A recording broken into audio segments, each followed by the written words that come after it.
All right, here we go. Fade to Black breaking news for this Wednesday, September 4th, 2024. This is all of the news that you need. I'm Jimmy Church. I want to remind everybody what's going on tonight on the show. Richard Dolan is with us, and we're going to be discussing everything that is going on in the UFO community and, of course, his latest research. All of that tonight on the show. And public service announcement. I'm heading to Alaska. So we are off for the next week, starting tomorrow through next Thursday. We're back on the air the following Monday. All right. I'm all packed. I'm ready to go. Very excited. Bucket list situation. I'm going to go to Alaska and check out the whales. It's going to be amazing. And the Contact at Sea cruise. So if you're going, I will see you there. Let's get straight to it. Got a very busy news day today. On this day in history, 1882. This is a big one. At 3 p.m. on November 4th, 1882, Thomas Edison flipped the switch that turned electricity on for the first customers in New York City. Holy crap. On this day in 1882. Here's your fader fact. Didn't know this. William Shakespeare has a curse engraved on his tombstone to prevent anyone from moving his bones. And that is your fader fact. All right, let's get to the breaking news. Yep. A small asteroid is on a collision course with Earth today and will burn up in Earth's atmosphere. The European Space Agency says the 3-foot asteroid will strike around 12:46 p.m. Eastern Time, which is right about now. Should have happened a few minutes ago. And land somewhere in the Western Pacific Ocean near Luzon Island in the Philippines. The asteroid, known as 2024 RW1, was discovered today. That's right. By the NASA-funded Catalina Sky Survey near Tucson, Arizona. The SpaceX Polaris Dawn mission, a multi-day orbital expedition to the Van Allen radiation belts with the first ever spacewalk by private citizens, is now scheduled to launch this Friday. All of this according to the FAA. A 4-hour launch window opens at 3:33 a.m. on Friday from NASA's Kennedy Space Center, with backup opportunities on Saturday and Sunday. I'll be in Alaska, but I'm still going to watch it. All right, here we go. Phoenix hits 100 degrees for 100 days straight. The streak started back on May 27th. The previous record was 76 straight days set back in 1993. Temps are expected to top 110 degrees every day through next week.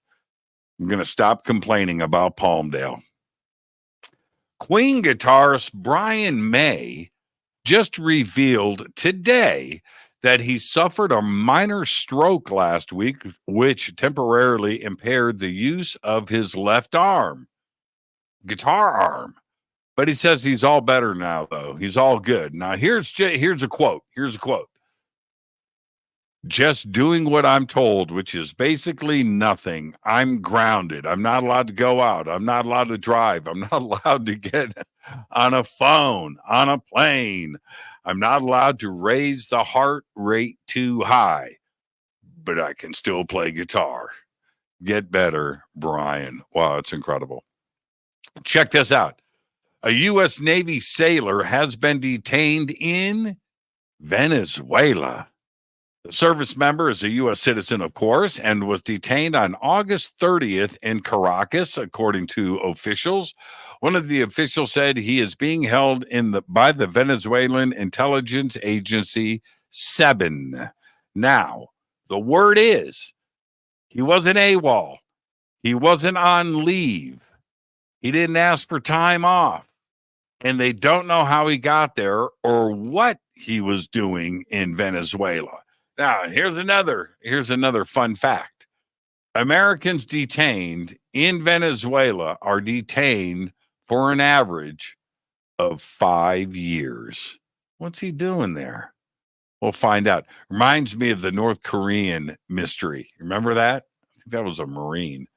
All right, our U.S. Army. Using observations from a NASA suborbital rocket, an international team of scientists has, for the first time, successfully measured a planet-wide electric field thought to be as fundamental to Earth as its gravity and magnetic fields. Known as the ambipolar electric field, scientists first hypothesized over 60 years ago that it drove how our planet's atmosphere can escape above Earth's north and south poles. Measurements from the rocket, NASA's Endurance mission, have confirmed the existence of the ambipolar field and quantified its strength, revealing its role in driving atmospheric escape and shaping our ionosphere. That is incredible. Our own planet, finding stuff out new every day, just like this. Because finally, I'm going to leave you with this, and this is a big one. You ready? It's about the Big Bang. The Big Bang.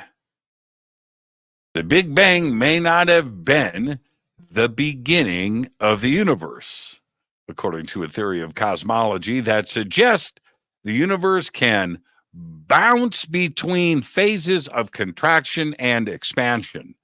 That theory is true, then it could have profound implications about the nature of the cosmos, including two of the most mysterious components, black holes and dark matter. Now, with this in mind, a recent study suggests that dark matter could be composed of black holes formed during a transition from the universe's last contraction to the current expansion phase, which occurred before the Big Bang. You got that?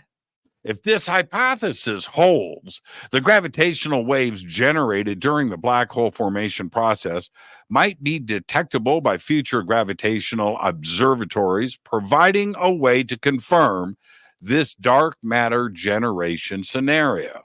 Now, observations of stellar movements in galaxies in the cosmic microwave background, an afterglow of the Big Bang, by the way, indicate that about 80% of all matter in the universe is dark matter, which doesn't reflect, absorb, or emit light. The fact is, nobody knows what dark matter is made of.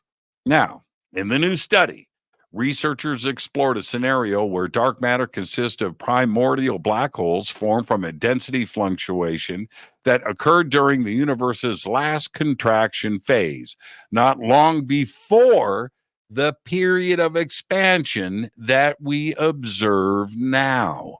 The traditional view of the universe says that it started from a singularity, we know that, followed by a short period of extremely rapid expansion called inflation.